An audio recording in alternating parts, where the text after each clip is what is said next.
Bismillahirrahmanirrahim. Assalamualaikum warahmatullahi wabarakatuh.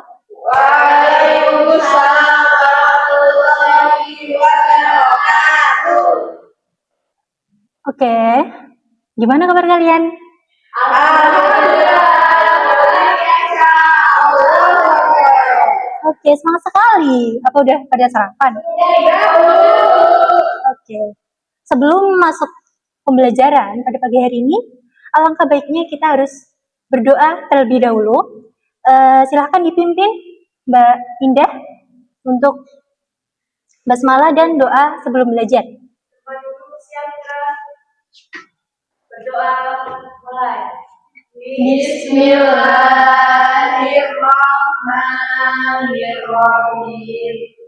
Raditu billahi rabban wa bil islam dinan wa bi Muhammadin nabiyyan wa rasulan. Rabbi zidni ilman warzuqni fahman. Amin.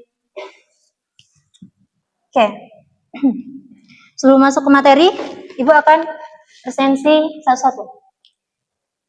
Oke, yang pertama Mbak Ernita, Mbak Sari, oke, Mbak Indah, Mbak Devi, Mbak Zulfa, Mbak Hairunisa, Mbak Linda, siapa itu yang belakang? Mbak Taski, Mbak Vita, oke, Mbak Aska, oh nggak ada. Oke, tujuan pembelajaran kita pada pagi hari ini adalah kita akan menganalisis peran berdirinya organisasi-organisasi Islam di Indonesia seperti Muhammadiyah, NU, dan pergerakan Islam lainnya. Sebelum masuk ke materi, pekan kemarin apa ada yang tahu kalian belajar tentang apa? Apa ya? Di berbagai benua, Bu. Oke, apa Mbak Sari? Perkembangan Islam di berbagai dunia, Ibu. Oke, ya. Itu materi yang kita pelajari pada pekan kemarin. Selanjutnya, sebelum masuk ke materi, organisasi apa saja yang kalian ketahui di Indonesia ini? Organisasi Islam apa saja? MTA, NU, Muhammadiyah, Bu. Oke, NU, Muhammadiyah. Apalagi? PDI, Al-Irsyad. Oke.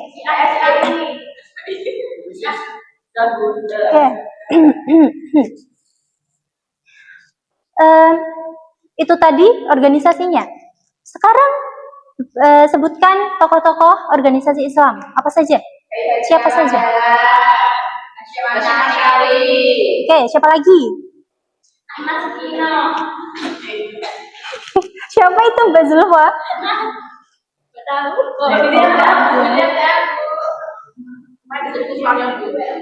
Oke, selanjutnya kita akan masuk ke materi pada pagi hari ini.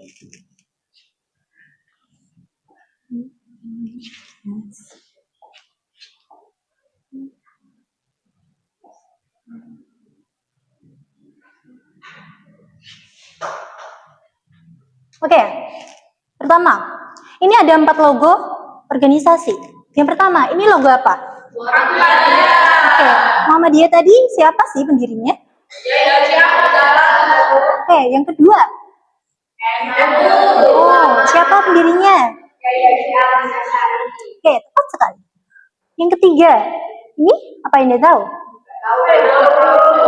Apa sih? Ibu juga tidak tahu. Ini adalah Persis. Siapa tahu Persis? Ya, Persatuan Islam. Tepat sekali Mbak Sari. Ini yang terakhir? SI. Apa kepanjangan dari SI? Syarikat Islam. Oke, tepat sekali. Yang pertama, ada siapa sih ini? Kiai Ahmad Dahlan. Oke, yang pertama ada Kiai Ahmad Dahlan, pendiri Muhammadiyah pada tahun 1912. Yang kedua, oke, Kiai Hasyim Asy'ari, pendiri Nahdlatul Ulama pada tahun 1926. Yang ketiga ada Ahmad Hasan, yaitu pendiri Persatuan Islam atau Persis pada tahun 1923. Terus yang terakhir ini ada Saman Hudi, pendiri Sarekat Islam pada tahun 1911.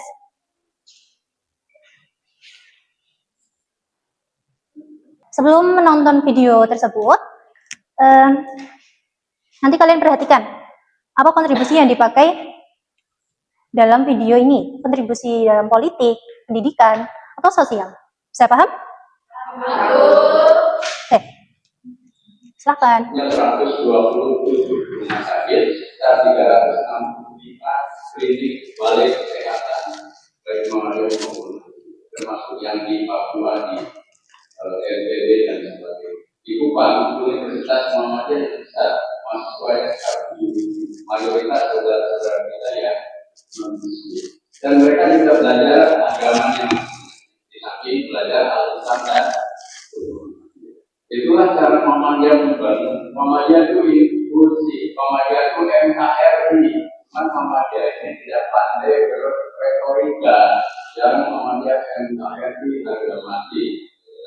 Jangan bilang bahwa Bhinneka Tunggal Ika, tapi mempraktekkan NKRI harga mati itu dan Bhinneka Tunggal Ika itu dalam perbuatan nyata yang mencerahkan dan mencerahkan dan memaju. Sudah ya. Dari video tersebut kontribusi apa aja yang paling menonjol? Pendidikan rumah sakit. Oke, universitas, rumah sakit itu termasuk dalam bidang apa? Dari video tadi, kontribusi dalam pendidikan dan amal usaha.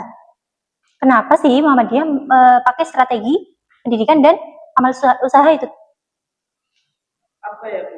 Ya, belum tahu, Bu. Oke, alasan mereka memakai strategi tersebut ada dalam slide berikut ini. Oke,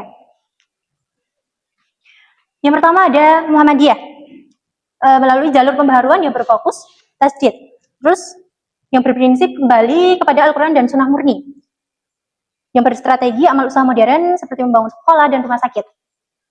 Maksudnya, Muhammadiyah itu melihat banyak masyarakat melakukan praktik keagamaan yang tidak sesuai dengan tradisi, yang tidak sesuai dengan Al-Quran dan Sunnah Nabi. Nah, makanya itu Muhammadiyah itu ingin memurnikan ajaran Islam karena fokus mereka adalah tasdid. Apa tasdid? Ya. Karena fokus Muhammadiyah adalah tasdid atau pembaharuan, maka mereka memilih strategi dengan amal usaha modern seperti membangun rumah sakit, membangun universitas, panti asuhan, dan yang lainnya. Agar apa? Agar umat Islam itu maju, tidak berada dalam keterbelakangan, agar maju seperti bangsa yang lain, seperti itu. Yang kedua ada Nahdlatul Ulama atau NU, yang berjalur tradisi kultural, yang berfokus Ahlus Sunnah wal Jamaah atau Aswaja, yang berprinsip memelihara tradisi baik dan mengambil hal baru yang lebih baik, yang berstrategi pesantren dan kultural, menggunakan tradisi lokal sebagai media dakwah. NU di sini berpendapat bahwa tidak semua tradisi lokal itu tidak salah jika tradisi itu baik. Bahkan banyak sekali pada zaman dahulu para ulama itu melakukan tradisi-tradisi tersebut seperti tahlilan, ziarah kubur, dan yang lainnya. Agar apa? Itu semua itu dilestarikan dan dipelihara. Seperti itu. Bukan diabaikan. Kita sudah membahas Muhammadiyah dan NU. Organisasi Islam besar yang ada di Indonesia. Sebelumnya, Ibu ingin bertanya, mengapa pada zaman dahulu itu tidak melakukan perang fisik? Kenapa organisasi seperti Muhammadiyah dan NU justru malah mendirikan pesantren, universitas, pendidikan, rumah sakit, dan lain-lain? Apa ada yang salah dengan perang fisik pada waktu itu sebelum kemerdekaan? Tidak. Alasannya?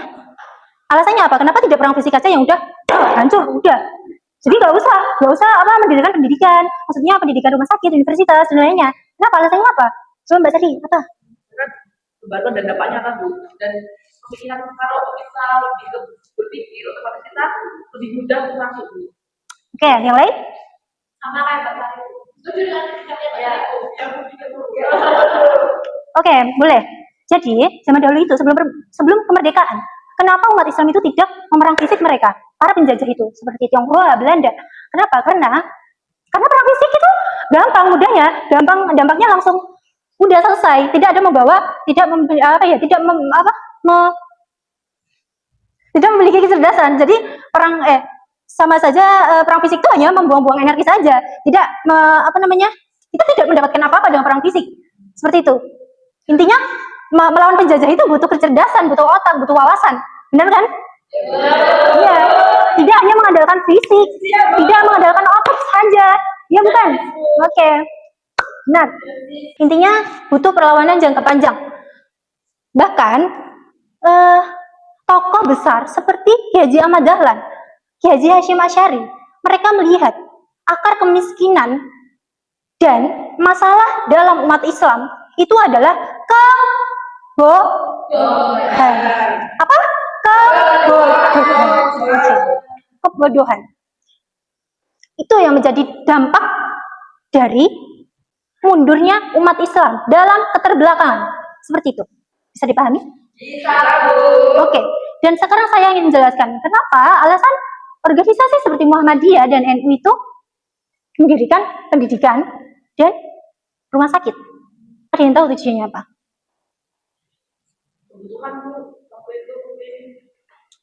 Oke, yang lain? Ada jawaban lain? Oke, bisa. Zaman dahulu, Muhammadiyah dan NU itu mendirikan pendidikan, universitas, rumah sakit. Mereka ingin menginvestasikan kecerdasan otak untuk melawan penjajah agar lebih permanen seperti itu. Bukan hanya mengandalkan fisik saja. Jika banyak, misal Muhammadiyah mendirikan rumah sakit, banyaklah nanti ada penerus dokter, cendekiawan, ada insinyur pribumi yang akan melawan penjajah itu. Bukan hanya dengan fisik saja, bukan hanya tentang mengandalkan otot-otot itu saja, seperti itu. Melawan penjajah itu juga butuh wawasan loh, ya nggak sih? Ya, Oke, butuh otak nggak sih? Ya, butuh otak. Jadi itu otaknya itu digunakan. Setidaknya, oke. Mau tanya boleh nggak? Apa? Kenapa NU sama Muhammadiyah itu Apa Mbak Linda? bertolak belakang? Ya karena kalau Muhammadiyah itu tuh mereka fokusnya ke pemurnian ajaran Islam. Kalau NU itu lebih fokus ke spiritualnya, bahasa gampangnya itu Muhammadiyah fokus ke fisik. Kalian tahu kan kalau Muhammadiyah itu sering dikit-dikit bangun sekolah, rumah sakit, seperti itu. Ya, Bu. Oke. Kalau NU lebih fokus ke spiritual. Oke, ingat. Karena Muhammadiyah itu fokusnya ke pemurnian. Ya dari fokusnya aja, dari strateginya aja sudah beda. Gitu loh. Jadi Muhammadiyah itu kan modern. Terus kalau NU itu lebih fokus ke tradisional. Jadi mereka nggak klop, tapi mereka sama-sama satu tujuan, bersatu menjaga NKRI. Seperti itu. Intinya seperti itu. Ada feedback Mbak Linda? Udah, terima kasih. Oke. Sebelum masuk tadi kita sudah bahas organisasi raksasa. Jadi maksudnya raksasa itu organisasi yang besar kan. NU dan Muhammadiyah itu bukankah sangat besar di Indonesia ini dibandingkan organisasi yang lain? Ya kan? Iya. Selanjutnya ada model pergerakan Islam lainnya. Yang pertama ada Syarikat Islam atau SDI. Coba dibaca Mbak Indah. Syarikat Islam atau SDI. Organisasi ini mempunyai jalur ekonomi dan politik masa dan untuk melindungi para pedagang PBB dan berkembang menjadi organisasi politik terbesar di Indonesia. Jadi, fokus mereka adalah melakukan kolonialisme melalui kekuatan ekonomi dan politik. Oke. Kalian tahu nggak sih Syarikat Islam atau Syarikat Dagang Islam itu apa? Ada yang tahu nggak sebelumnya itu apa? Organisasi apa? Oke, tepat sekali Mbak Zulfa. Cerdas sekali. Yang lain? Oke. Jadi, Syarikat Islam itu dulunya adalah organisasi para pedagang. Organisasi para pedagang. Mereka lihat pedagang pribumi itu sering kalah saing dengan pedagang Tionghoa atau Belanda. Jadi ego mereka itu tertantang. Mereka bilang gini, kita nggak mau kalah. Kita juga harus mapan dulu secara ekonomi, gitu. Intinya mereka bilang gitu. Mereka nggak mau kalah saing. Bahasa gampangnya mereka dalam pasar itu sangat sangat ambisius sekali. Jadi mereka tidak ingin kalah dengan Tionghoa dan Belanda. Makanya sekarang Syarikat Islam ini mereka menjadi organisasi yang sangat besar, organisasi rakyat yang sangat fokus akan ekonomi dan perdagangan. Seperti itu. Paham? Oke, selanjutnya Persatuan Islam. Silakan Mbak dibaca Mbak Sari. Persatuan Islam persis mirip dengan Muhammadiyah karena sama-sama fokus pada pemurnian ajaran Islam. Bedanya persis menggunakan strategi yang sama tajam, yaitu melalui pendidikan, diskusi, dan debat intelektual untuk menyebarkan pemahaman Islam yang rasional. Jadi persis ini mirip dengan Muhammadiyah, sama-sama ingin memurnikan ajaran agama. Oh iya, silakan. Tapi fokusnya Persatuan Islam ini beda di sini. Mereka fokusnya khas banget. Mereka menggunakan ilmu, mereka menggunakan ideologi, logika, dan yang lainnya. Jadi mereka ini organisasi yang sangat pintar sekali berdebat. Jadi mereka melawan penjajah itu pakai otak, bukan hanya pakai fisik saja. Gitu. Mereka melawan kebodohan, tahayul, bid'ah, itu pakai otak, pakai kecerdasan mereka. Bukan hanya mengandalkan otot-otot mereka itu. Paham? Oke. Oke, selanjutnya sampai sini sudah paham kan? Ada yang mau ditanyakan? Belum, Bu. Apa? Udah, Bu, cukup, Bu. Oke, agar pemahaman kalian itu lebih mendalam, saya akan bertanya. Tadi Muhammadiyah bahas apa Mbak Indah? Muhammadiyah itu berfokus pada apa? Baruan. Oke, kalau NU? Tradisional. Oke, kalau Syarikat Dagang Islam? Ekonomi dan atau politik. Lalu Persatuan Islam? Pemurnian ajaran Islam, Bu. Ya, boleh rasional. Oke, udah paham ya? Oke, selanjutnya Ibu akan membagi kalian jadi 4 kelompok. Silakan. Ini berapa orang? 1, 2, 3, 4. Ada 8 orang. Dibagi 4 orang per kelompok 2. Per kelompok 2 siswa, ya 2 orang. Silakan membentuk kelompok kalian. Boleh sampingan, boleh depan belakang. Nanti yang kelompok pertama itu ada Muhammadiyah, kelompok 2 ada NU, kelompok 3 ada Syarikat Islam, yang keempat ada Persatuan Islam.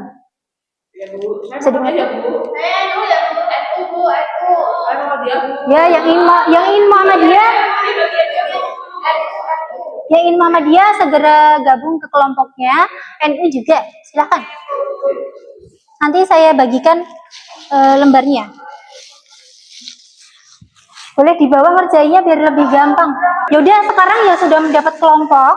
Silakan baris ini, kelompok 1 sini, kelompok 2 situ, kelompok 3 sini, kelompok 4 situ. Ya silakan.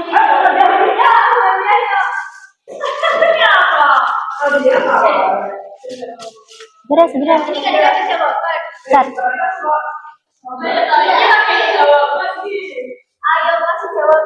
Nyari aja. Sebelum kalian menulis materi, Ibu akan membagikan infografis kepada kalian.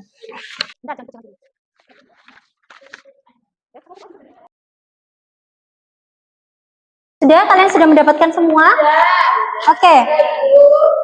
Nanti kalian bisa menulis kata kunci dari soal berikut. Perbedaan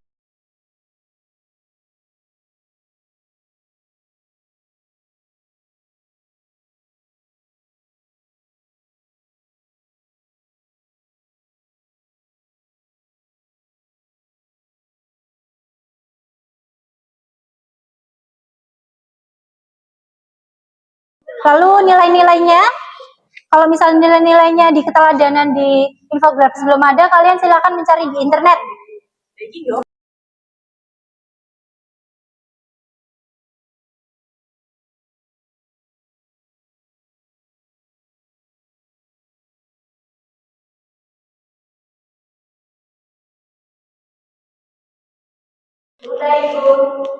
Oke, tunggu yang lain ya.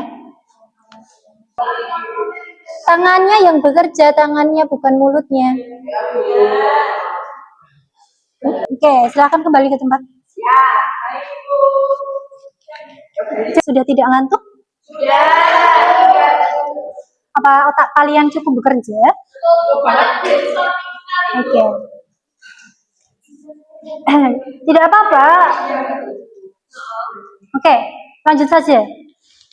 Sekarang presentasi dari kelompok berapa? Saya acak aja, saya acak. Yang pertama, Syarikat Islam. Syarikat Islam terlebih dahulu. Ya Mbak, ya Mbak. Silakan nanti kalau sudah bisa ditempel.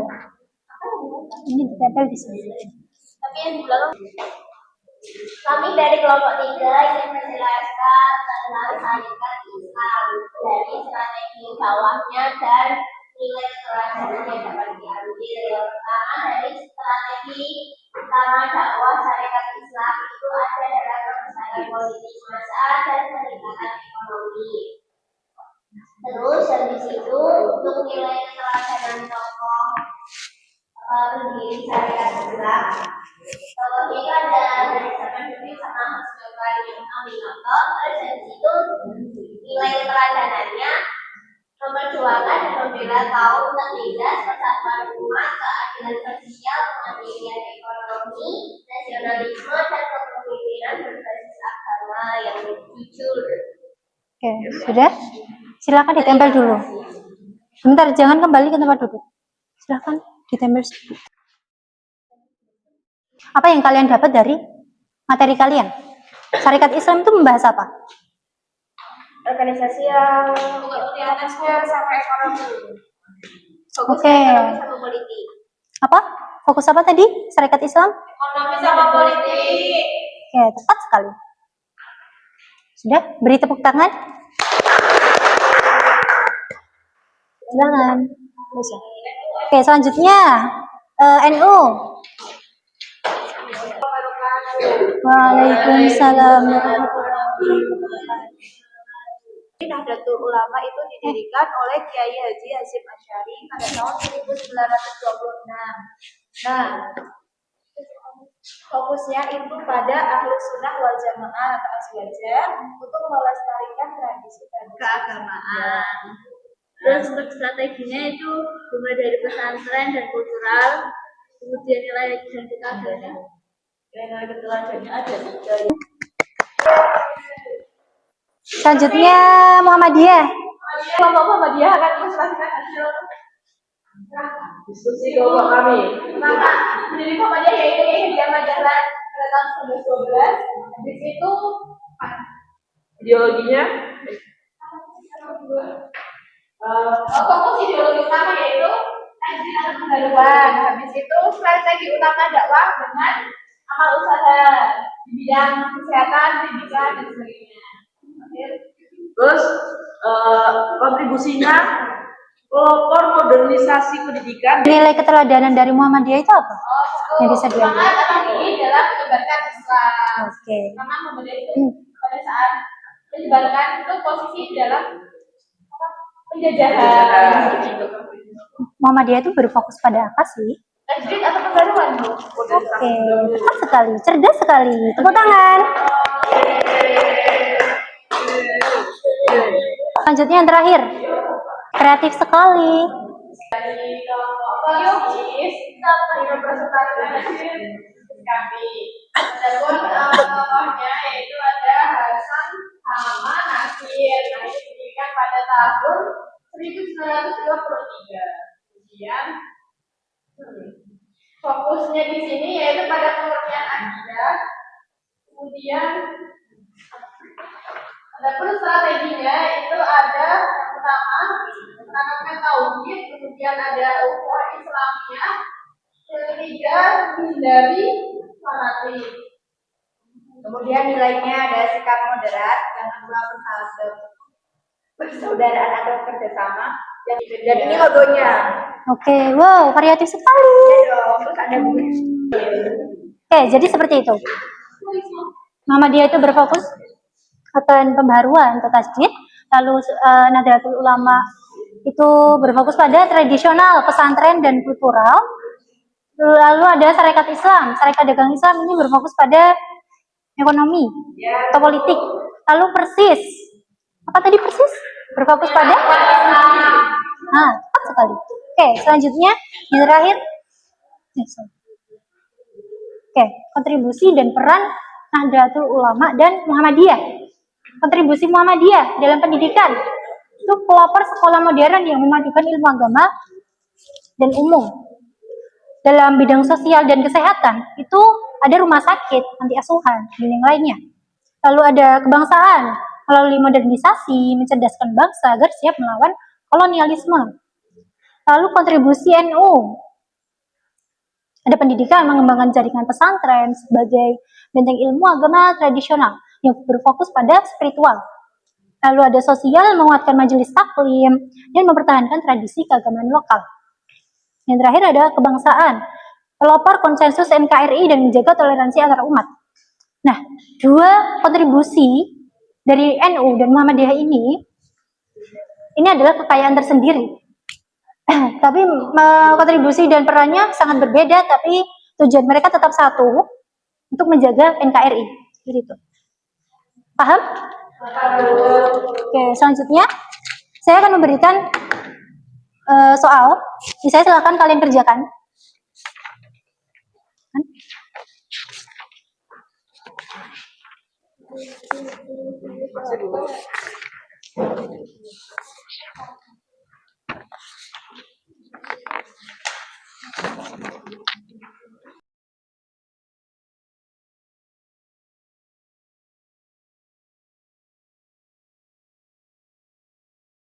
Oke, setelah saya periksa lembar esai kognitif kalian, bagi siswa yang belum mencapai nilai KKM, silakan belajar lagi ya. Yang sudah di atas KKM, silakan kalian habis ini membuat infografis mini. Belajar membuat infografis seperti contoh seperti ini tadi. Contohnya seperti ini. Selanjutnya kalian akan mengisi lembar refleksi bagi siswa.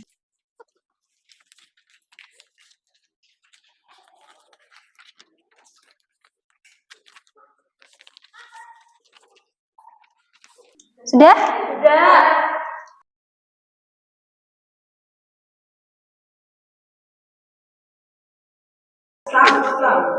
Kalian sudah capek? Lapar? Mungkin cukup sekian dari saya ya. Terima kasih atas partisipasi aktif kalian pada pembelajaran pada pagi hari ini. Tetap semangat dan selalu sukses buat hari ini dan kedepannya. Mari kita tutup dengan bacaan hamdalah dan kafaratul majelis. Subhanallahumma wa bihamdika asyhadu an la ilaha illa anta astaghfiruka wa atubu ilaik. Alhamdulillah. Oke, cukup sekian. Wassalamualaikum warahmatullahi wabarakatuh. Waalaikumsalam.